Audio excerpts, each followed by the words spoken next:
Scream 6. Big thing. Big one. Three of us went and saw it in London. Spent a lot of money, and I'm a huge fan of the original Scream, the first one, 1996 movie, which we saw in '97 when we were in Russia, Ritu and I. I still remember Ritu's reaction, and she made me stop the video after 15 minutes because she was sobbing. She couldn't, it was like it affected her that much. Yeah. And I loved that movie. It's been one of my favorite horror movies, if I call it that genre, because I thought it was very well put together. It wasn't just a slasher movie. Everything came together. Everything came together. It made sense. There was no major logic fallacy or etc. Yeah. I mean, And I think Scream in a way kind of set the trend or created, that kind of genre of a slasher in a way.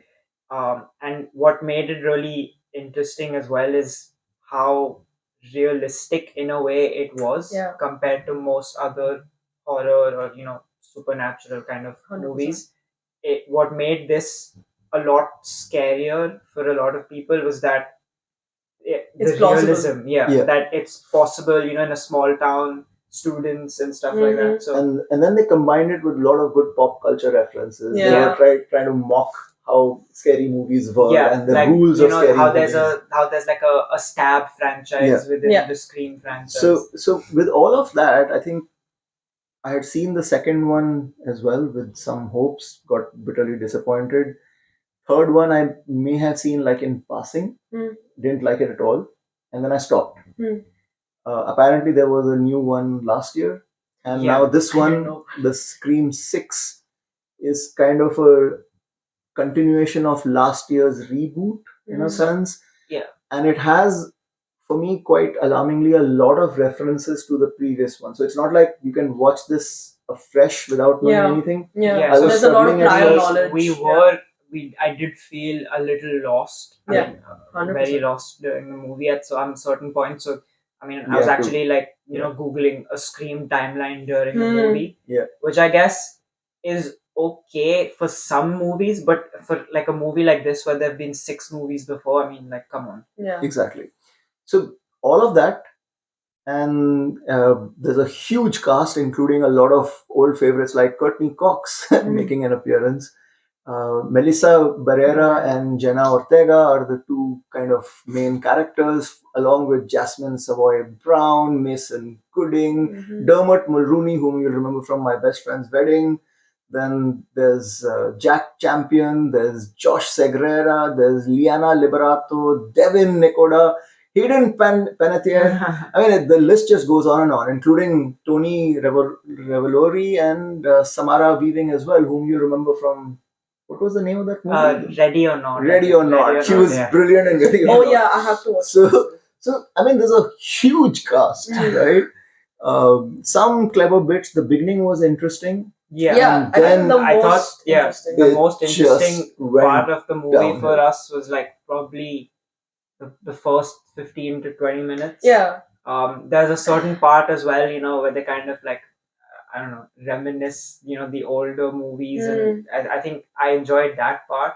But apart from that, there wasn't much to. I will say that like this for a movie that's supposed to rely so much on adrenaline and that anticipation for stuff, the first half at least really lagged for me. It was so slow and you kept waiting for it to get interesting, for there to be something, but I think they spent so long trying to weave together something to establish what this movie is going to be. It's going to be grander and bigger and it's this and it's that. And then you'll get to the end and it's just didn't do much for anybody. I mean, it's almost weird. Like you make fun of yourself and you come up with like these rules and these things, these procedures to follow. And having been through this before, like you should have learned right from your past experiences. But it's like they just do the same stupid stuff that people in horror movies do. And then You there's know, like- moments where you're just like, why are you What now are you walking? Why Yeah. are you What now are you doing? suddenly being really slow about it? And this you're thing. being hunted by Why? a serial killer. why Are you would you going take public alone? transport? Just book a cab, you know? Uber Stuff like that, exists. yeah. So I think the big issue is that it lost that smartness to it, which was 100%. there previously. I think this time around it just lost that. I mean, giving you a stupid example, right in the beginning, there's a scene where someone tasers someone, where one of the characters carries around a taser and uses it because of a perceived threat from Mhm. someone, and is angry with another person because that person wasn't armed with a taser. Mhm. Right. That taser now never shows up again. Again. Yeah. It's like a lost thread, It's why? I mean, Yeah. it would have been very useful, by the way. 100%. Could have saved lives. Yeah, Let's I just mean, put it I'm that thinking way. about if that person Yeah. had a taser, like none of the Yeah. movie would It would be happen. funny if, like, at the end, that's what you use to win out. So my point only is it stopped making sense, Yeah. and even though they had a character, that Jasmine Savoy Brown was the person who was reminding people of the rules, Mm. but again, without following them themselves. Themselves. And that's where, for me, the movie stopped making sense. I think also, like what you mentioned about the whole making fun of the genre, they got to this point where it's like they didn't know what to do tonally. They were making jokes at very awkward moments where I don't think Yeah. anybody in the cinema laughed. Then there were these Yeah. really serious moments, but they were always undercut by some very awkwardly written dialogue and what's trying to be, I think, very horribly attempting to be Gen Z humor in a sense, with Jenna Ortega, with Melissa Barrera, like, who I love. I think you really dropped the ball because it didn't make sense to me and it didn't resonate with me at all. I think what captures that probably is, first of all, there weren't that many people in the theater. I expected there to be more people, if I'm Yeah, being very same. honest. And the second thing is, like you said, there were jokes. Nobody laughed. What there joke? were murders. There were No some gasps. jump scares. Yeah. There was absolutely There- nobody who freaked screamed. out. Yeah. I think like every time like a kill on the screen would happen, I would be like, oh, Yeah, that, exactly. that happened. I didn't see that one coming, Yeah. but you could see, the twists coming. They were very Mhm. predictable. You could If you could see call if you it could twist. you could see the murders coming from a mile away. So I Mhm. mean, it just lost. I had high hopes. I heard good things, but Yeah, I was same. extremely let down. Very I mean, let down. So IMDb rates this 7.2 right now. okay? Letterboxd, I think, has like a 3.8, which I Now- think will come down. So my question now is, and by the way, we don't tell each other. Mm. We just hold up our hands with the rating. Okay, Out of 10. all right, out of 10. Yeah. Mhm. So at the count of 3, 1, 2, 3. 2, 3, 4. We have a very well-rounded perspective. I think my 3 also, by the way, is one more just because of Melissa. Barrera. Same. I think- This I is think this the- is only it for was Jenna me, but Ortega and the Melissa 4 Barrera. was for Melissa Barrera. Yeah, Jenna Ortega, Melissa. So huge shout out to Melissa I Barrera. mean, and I just haven't like the seen- mask, the thing Yeah, is, I that think was it's nice. cool. But, That was but- nice. So that's 2 points. So technically 2, but yeah. And that's also actually, yeah, there's also like some things that I thought they did kind of well, like bringing back some of the franchise's classics and favorites and things. I think Yeah. some Well, of it. in was a done way, well. in a Some way, of it. if you think about it, for me, it was like they were doing the Hunger Games Mm. of the sequel of the Hunger Games, which involved the winners of the previous ones coming. Yeah, In a way, that's what they did here. that's true. It was Yeah. the winners of the previous Hunger Games who Mm. kind of got together in a sense. Mm-hmm. And then what happens? But they just did such an awful job of Yeah. that kid. I mean, it's becoming like the thing, where you have like these franchises and the first movie or like the first two do so well, Mm-hmm. and then obviously you're trying to create more, expand that universe, or maybe you're just trying to Yeah. cash in. But it's become that way. You cannot capture the essence or how brilliant the first Scream was. Like I still remember watching the first Scream for the first time, and the opening in the sense just blew me away. Yeah. And I did not expect that. Yeah.